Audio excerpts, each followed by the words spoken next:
wabarakatuh. Hai guys, ketemu lagi nih sama saya Fitri Della Andriani dengan NIM A1C42210, mahasiswi Program Studi Pendidikan Biologi, Fakultas Keguruan dan Ilmu Pendidikan, Universitas Jambi. Nah, kira-kira kalian semua pada tahu nggak ya kalau di video ini kita akan membahas tentang apa? Nah, teman-teman, sebelum melakukan praktikum ini, tentunya ada persiapan yang dilakukan sebelum praktikum itu dimulai dong.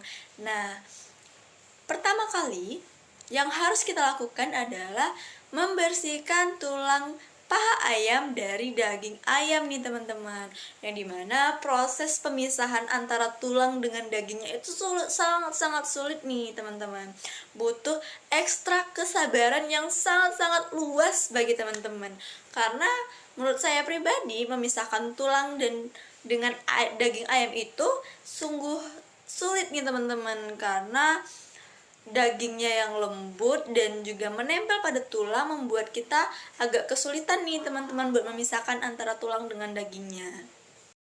Kemudian langkah selanjutnya yang dapat teman-teman lakukan adalah dengan merendam tulang paha ayam tersebut di dalam dua rendaman yang berbeda nih teman-teman, yaitu yang pertama, tulang ayam paha tersebut akan direndam di dalam air biasa, dan yang kedua akan direndam dalam air cuka.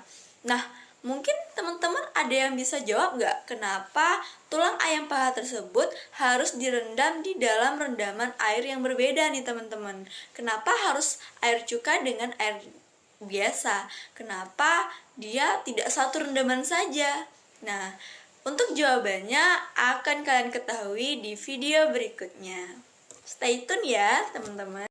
Dan dikutip dari Jurnal Indonesian of Natural Science Education oleh Hendra Ramadan di tahun 2018, beliau berpendapat bahwa perendaman dalam larutan asam klorida terhadap kolagen itu akan menghasilkan polimer gelatin, di mana dengan penyusun utamanya yaitu asam amino glisin. Pada saat sebelum dimasukkannya tulang ke dalam larutan HCl atau asam cuka, tulang tersebut memiliki struktur yang keras dan juga kaku.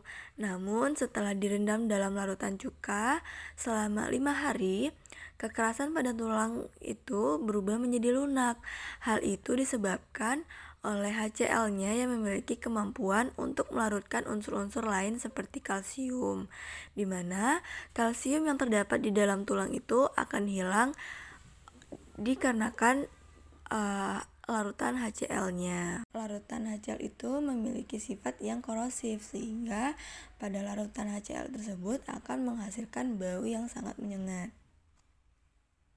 Nah, di dalam praktikum yang telah kami lakukan ini dapat dipahami bahwasanya tulang merupakan jaringan ikat klasifikasi, di mana jaringan ikatnya itu terdiri dari sel-sel, serat, dan juga substansi dasar, di mana berdasarkan strukturnya, berdasarkan jaringan penyusunnya, tulang dibagi menjadi dua, yaitu ada tulang keras dan juga tulang rawan, di mana tulang rawan ini dibagi menjadi tiga, yaitu hialin, elastin, dan juga serabut.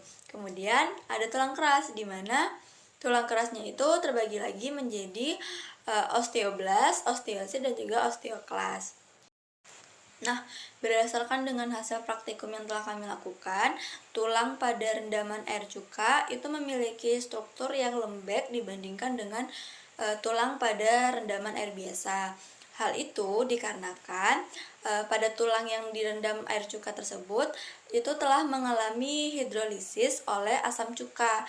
Nah, di dalam asam cuka itu mengandung zat kapur, sehingga si asam cukanya ini akan mengambil kalsium yang ada di dalam tulang ayam tersebut, sehingga struktur tulang ayam tersebut menjadi lembek atau sudah tidak keras lagi. Nah, pengalaman yang lainnya, mungkin saya tidak berekspektasi mengenai hasil dari tulang rendaman tersebut, karena saya pikir tidak akan menghasilkan bau yang menyengat nih. Ternyata setelah direndam selama 4 hari itu menghasilkan bau yang menyengat. Dan menurut saya pribadi, kendala yang saya alami selama proses dan juga pelaksanaan praktikum ini mungkin itu lebih ke cara saya mengatasi rasa bau yang timbul dari tulang rendaman tersebut, karena hasil dari rendaman tulang ayam itu menghasilkan bau yang sangat menyengat. Jadi untuk melakukan praktikumnya agak sulit karena mencium bau yang menyengat itu tadi.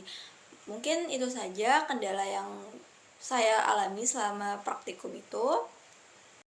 Sekian dari saya, lebih dan kurangnya saya mohon maaf, dan apabila terdapat kata ataupun ucapan yang menyinggung teman-teman, saya meminta maaf sebesar-besarnya. Sekian dari saya, terima kasih. Wassalamualaikum warahmatullahi wabarakatuh.